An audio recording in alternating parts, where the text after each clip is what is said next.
Basically, my story begins in first year university. I had a year where I think a lot of problems happened to me. My parents separated that year. My dog died. That was a particularly tough day. Subhanallah. I had 2 car accidents in the space of 1 week. And also, sadly, I had a friend pass away that year. I think that year led me to sort of ask some questions along the lines of, why am I here? What's the purpose of life? Why do I get up in the morning? Why do I even bother? Why don't I just sit on the couch, watch TV, Jerry Springer, whatever?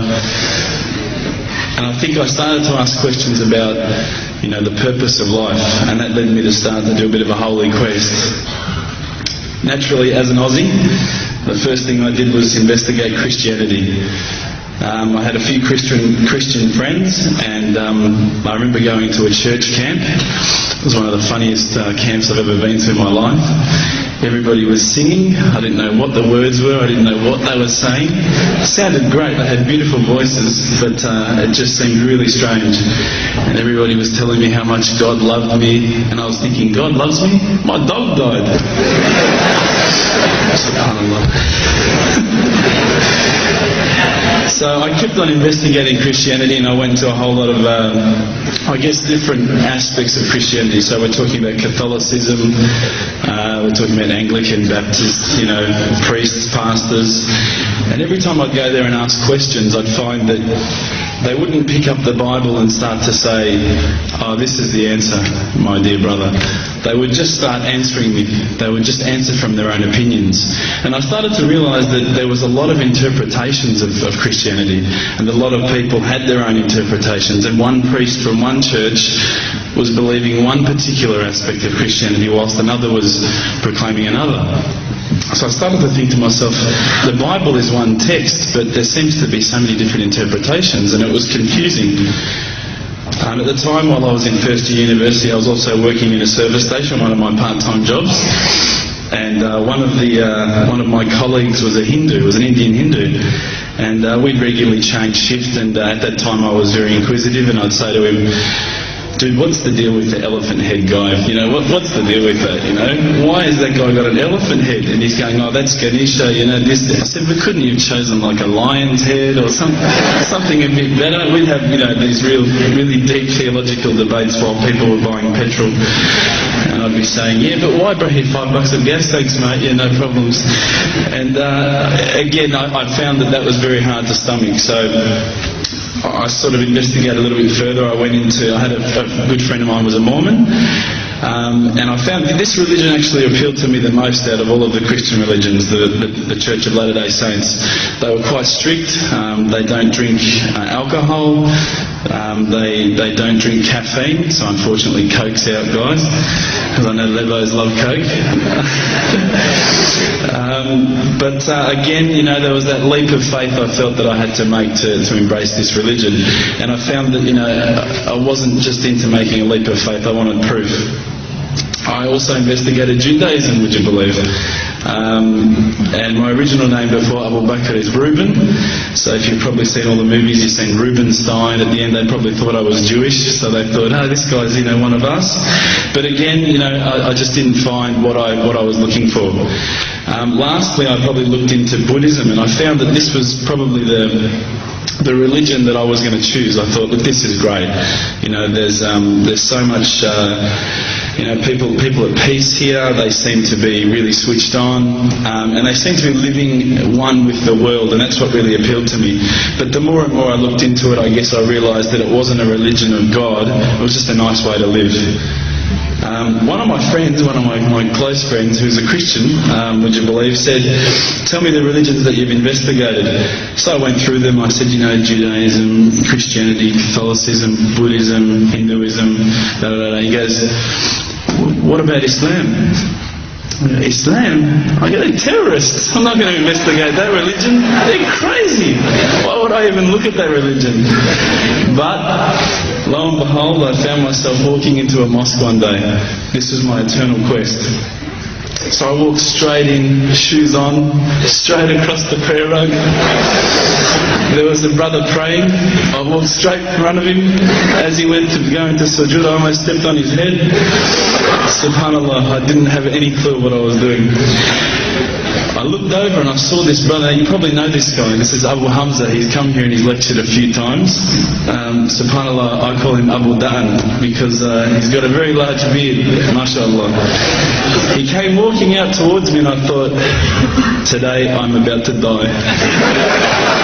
This is the last day of my life. I'm a dead man. I'm a white boy in Lebland. What am I going to do here? I'm dead. He came walking across as though he just walked out of the Sahara Desert. Big abaya, big beard. But subhanAllah, the first words he said were, "G'day mate, how you going?" If only he had the can of VB, it would have been perfect.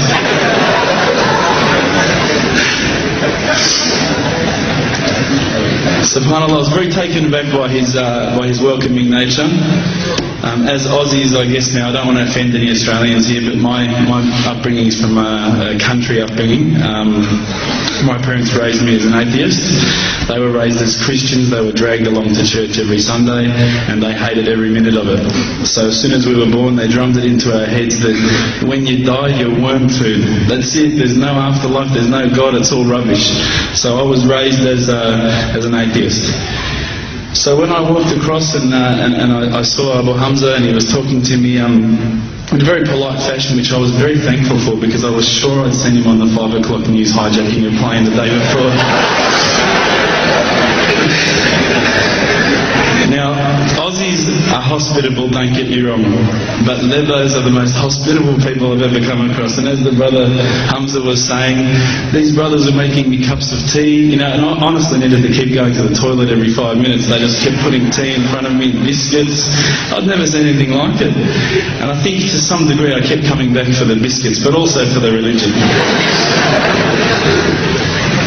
So when I sat down with these brothers, I actually started asking questions. I asked all the questions that I've asked of the priests, of the pastors, of my friends.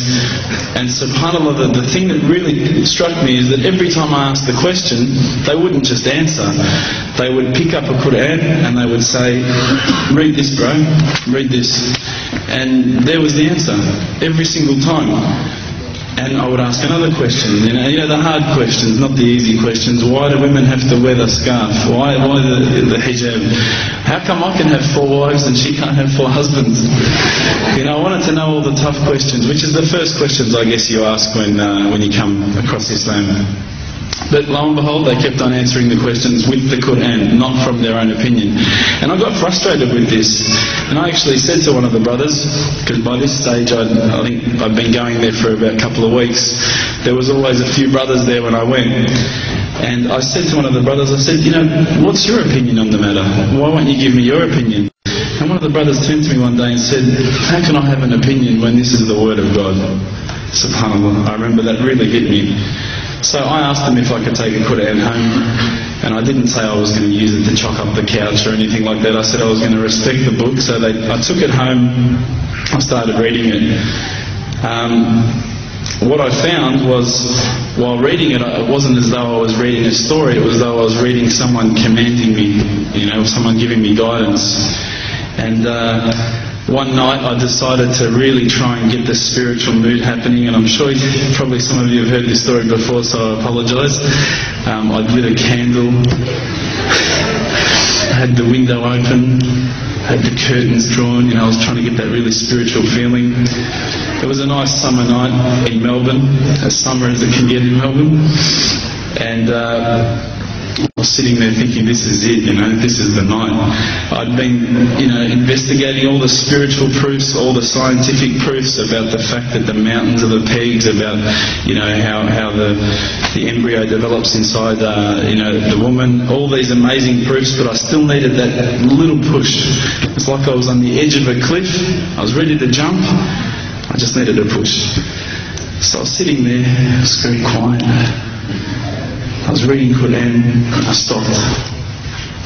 I said, "Allah, this is my moment. This is the time I'm about to jump into Islam. All I need is just a sign. Just a little sign, nothing huge, maybe a bolt of lightning.